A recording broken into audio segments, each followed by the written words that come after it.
Ayan. Hello. Palos dine in. Madami po kaming order. Yung po nagpapakulo kami ng crispy pata. Kulang po yung in-order namin nung nakaraang delivery ng Friday. So, umorder po ulit kami para ayun po. Okay? Ito po mga order sa amin hanggang doon sa dulo. Naluto ko na po yung iba. Okay? So, ganito lang kami. Nagluluto ako ngayon ng dinugaan regular dinugaan po yun. Ito ay dinuguan crispy. Marami po kami lulang maglagay para hindi po malagsak. Nauuna po yung luya, bawang. Ito po nakaabang na, ganito rin po kami. Nakaabang na. Ang iluluto ko naman dito ay ano po, yung palos typing po kami ha. Tita Rose, ito naman ang iluluto ko ay malakas po yung apoy namin dahil commercial yung ano ha. Ayan. Dito naman ay crispy pinagoongan. Ito dinugan. Hindi lang gaano kabilis lutuin. Pagkanta lang ang pagkakain. Crispy po ito. Of course, merong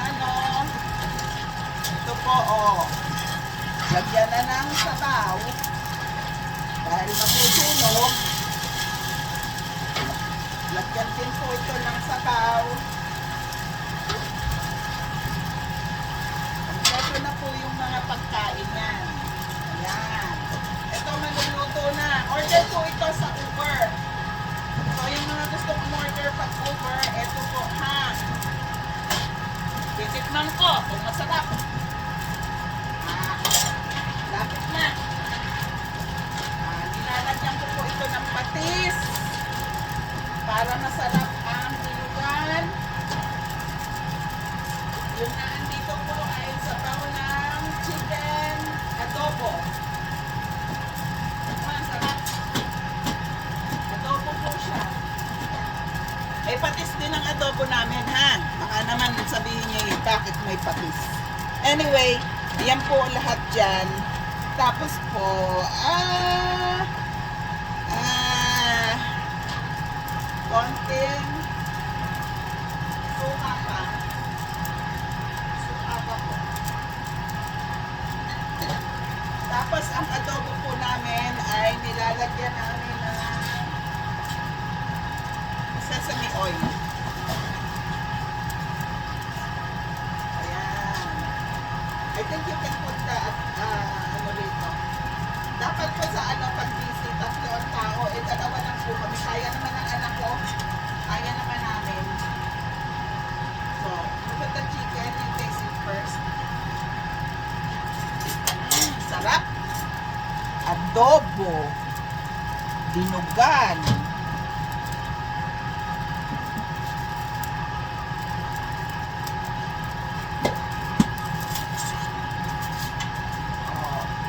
Ko to dalawa kasi inaasikaso ko to para hindi masunog, pero may sabaw na kaya pwedeng continuous, pero kailangan yan, you can put the chicken or chicken there. Yan, since chicken siya, kailangan may suka. Tansyado na po namin yun. Pag nilagyan namin ng suka, tansyado na yun. Pag tinanon mo, alam na natin yun. Eh, ang tagal na naman po namin ginagawa. So, ganun lang po. Kailangan consistent. Sarap.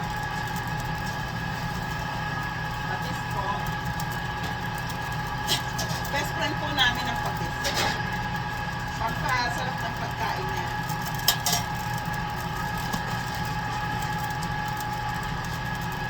Lang po kami. Pabilisan na luto. Mga 15 minutes bago ng 15 minutes tapos na. Kaya lang na-late ako ng dating kanina.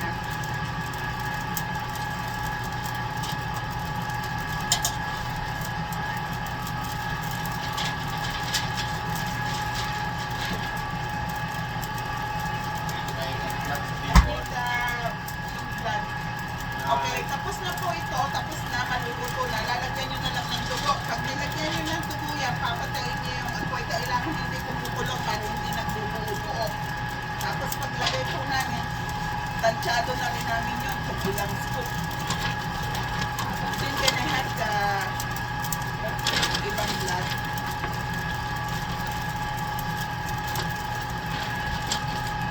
Ito po may nabibiling dugo sa Canada. Kaya lang, ano yan,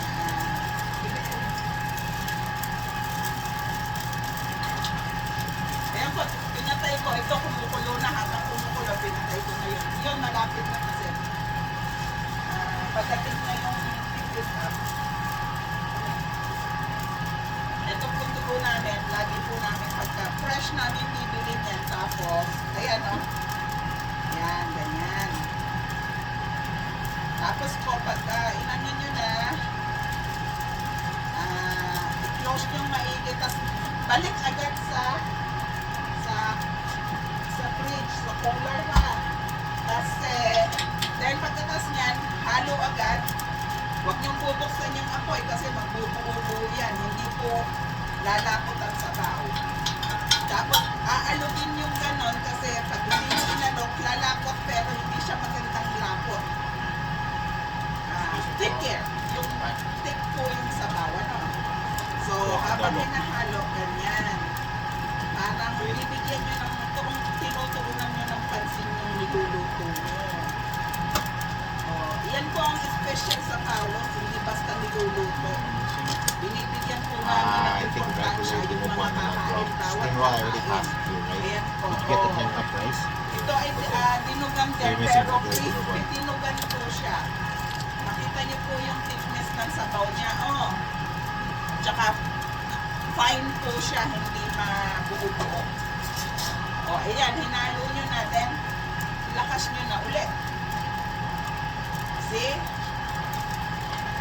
Lalagyan nyo ulit ng apoy para maluto naman yung dugo. Kaya po hindi malansa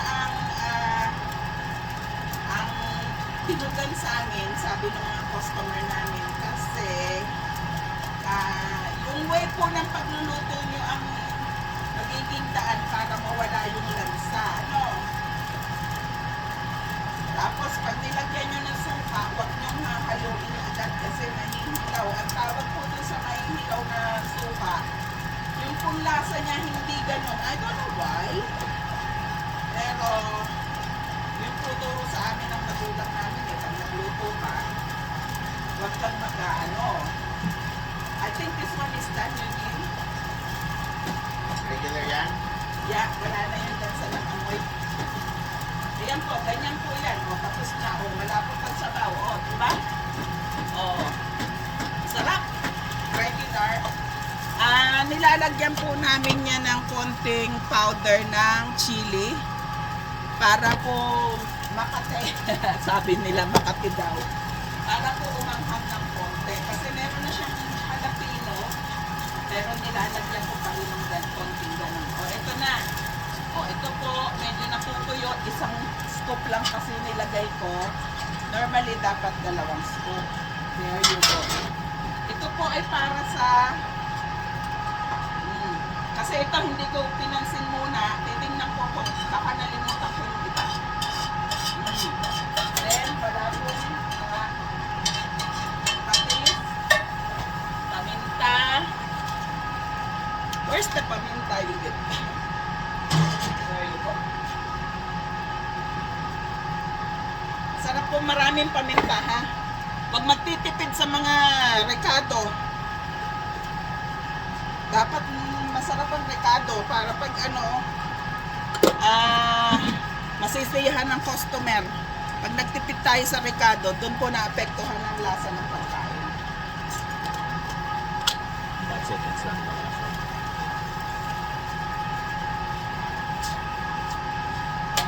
Hindi na po sinusukat namin kasi patisado na namin.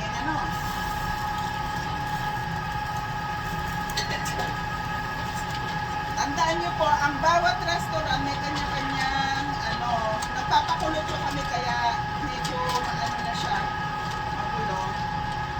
Pero tuloy pa rin ang negosyo, miski nagpapakulo ka. O pag may time po kami, tsaka linis naman yan. Ganyan po dito. Yung mga kalan, hindi masyadong kasi nagluluto ka. Inalo ko po yung nilagyan ko ng suka kasi hindi pa siya kumukulo. Hindi pa, okay pa siyang galawin. Pero pag kumulo na, nag-start na, wag mo nang galawin. O, lakas lang siya. O, ayan. Naku, ang sarap ng dinugan dito sa Paulos. Maniwala kayo sa akin. O, ayun, nilagyan ko ulit ng konting-konting, ayan, nagkulo na po siya. So, hinalo ko ng konti. Alam mo naman, Tita Ros, maarte. Anyway, may order po ulit kami. Crispy dinugan, crispy pinagoongan, and Bicol Express. Ito po gagawin kong Bicol Express kasi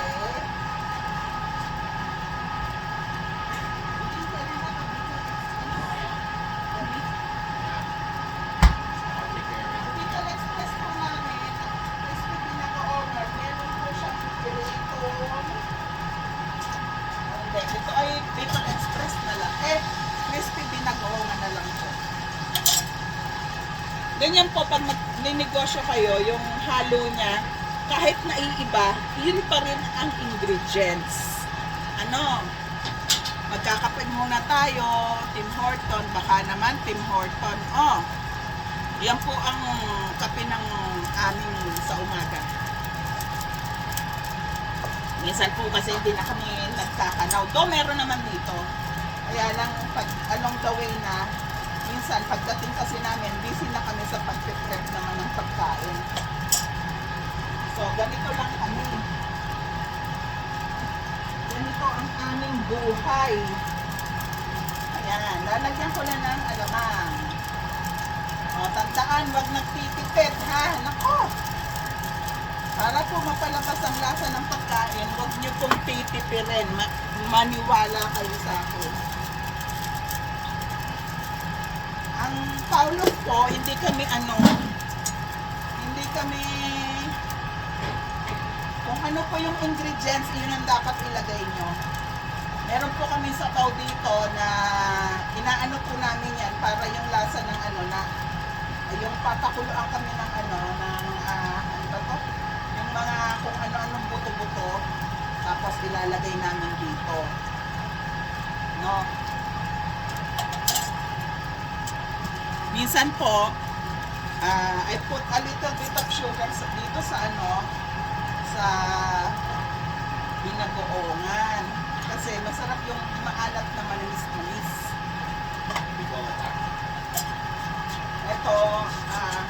Ito po yung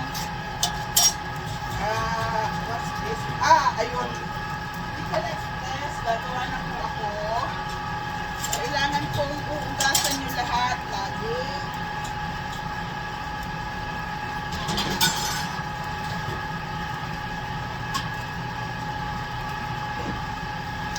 Kailangan po laging bago ang lalagyan nyo, ha?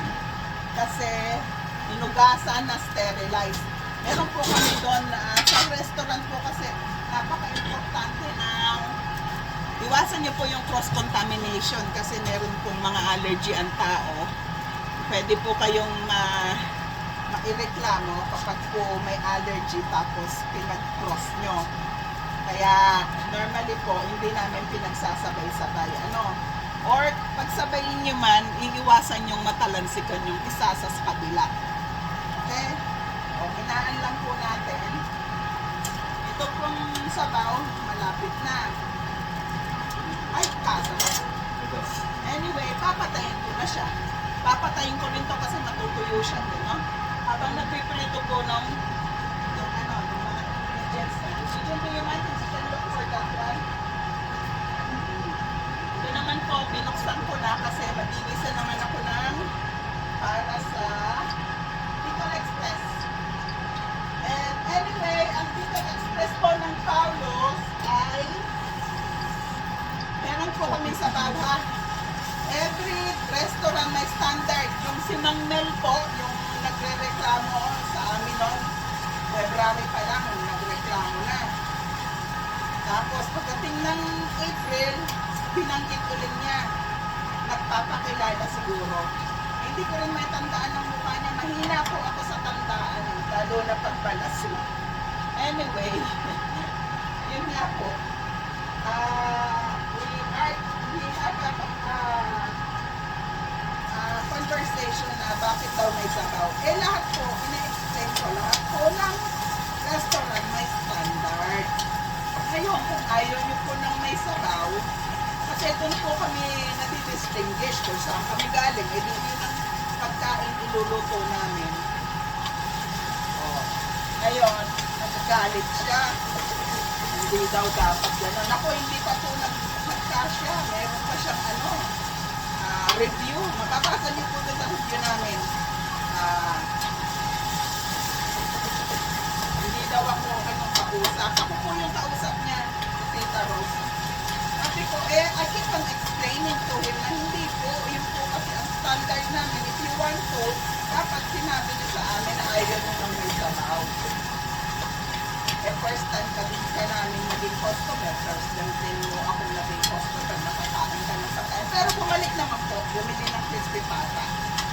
Habang nagsasabi siya ng reklamo niya. Hindi daw, dapat daw palitan namin. Next time po sabihin niyo para mapalitan namin. Or sabi niya, dapat ipapaalam daw dun sa dun sa nakasulat. Minsan po, ang importante kasi po, pag nag-ano ka, ang ilalagay mo yung mga allergies, yung pero nakikita mo naman sa picture na may sabaw eh. Yung sa picture po ng aming binagoongan kayo. Yung Bicol Express. Ayan. Bicol Express po ito. Ako naman po, ayan, kilala ako ng mga customer ko, mga regular customer ko. Napakabait po ng Tita Rose, maniwala kayo sa akin. Bait po ako. Kaya lang po, kapag yung unreasonable naman po yung gusto nyo mangyari, hindi ko naman kayo mapagbibigyan. Na-explain naman sa inyo eh, di ba? Anyway, maraming salamat din po sa comments nyo and suggestion. Kasi kung may reason naman po talagang pinakikinggan namin. Huwag lang yung unreasonable na ikaw pa yung mayak na not really mayakas. Ikaw pa yung matapang na nagsasalita, natuturuan mo ako. I've been in the business for 2017 po. I don't tolerate bullshit. BS. Hindi ko po pinapalampas sa mga tao na walang reason yung sinasabi. Maybe, iniintindi ko lang siya. No, that one is not yet done. That's binagoongan. Iniintindi ko lang po sila kasi kailangan ko din sa business yung mga feedback nila. I think this one is ready for yung tugo kasi pinatay ko na.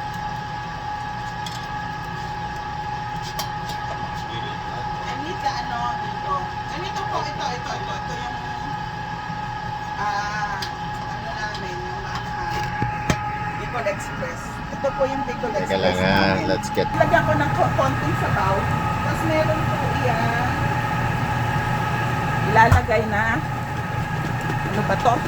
Nagata, na coconut cream. May suka cream po.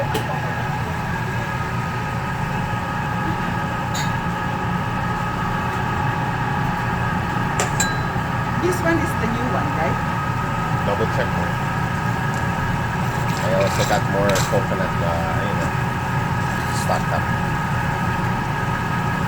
Sa baba. But I need some. It's a thick cream that you're using. It's thicker now. Ganito po ang aming That's a lot. no, ayaw niyang lumabas kasi too much na siya. Grab another one.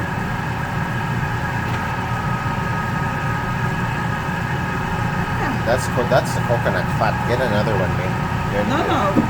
This is what I need. The coconut fat. Okay. That is what I need. Kunin mo na yung sabaw na Careful, ah. With your finger. Dali lang po kasi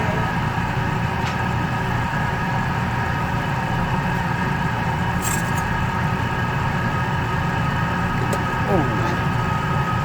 Put it more. I'm gonna hold this. yan. Lalagay na po namin dito. Yung mga customer namin na mga sanay na sa aming grupo, ay nilalagyan po talaga ng sabaw ang Bicol Express namin. Ayan o, sumasabaw siya. Hindi po tuyo. Kasi ayaw nila ng tuyo. Kung gusto mo ng tuyo, just tell me bago ko lutuin. Ano? Hindi naman din kita kilala. Hindi mo rin ako kilala. Not unless kung araw-araw kang bumibili.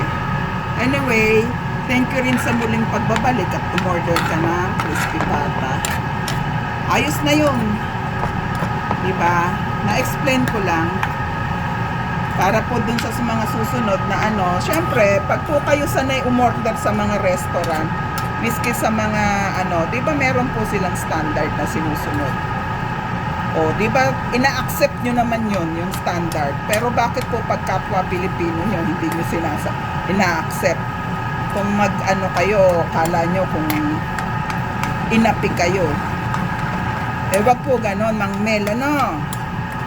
Ayan, nakilala ko na pangalan mo, pero nalimutan ko na po yung itsura ng mukha nyo. Pasensya na, ano, pero ganun po talaga. Pag ano, dapat meron pong standard ang bawat restaurant. Pag po naman kayo kumain sa ibang restaurant, iba din naman po ang standard nila. Diba? Iba-iba yan eh. Not unless hindi po kayo sanay mag-order or kumain sa mga restaurant dahil masarap din kayong magluto at nasa bahay lang kayo. Pero pag po umorder kayo, talagang kung ano yung standard nila, yun ibibigay sa inyo.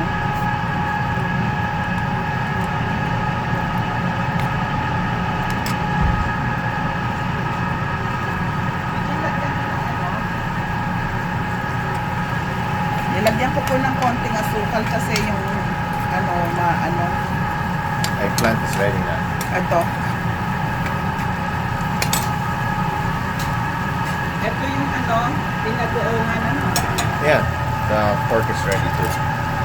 Sana itong binagoongan, give me the ito na lang bro. Ito, what's this one? That's for your Bicol. Okay, Bicol Express.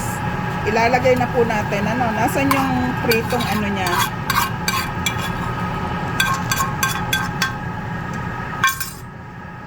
Okay.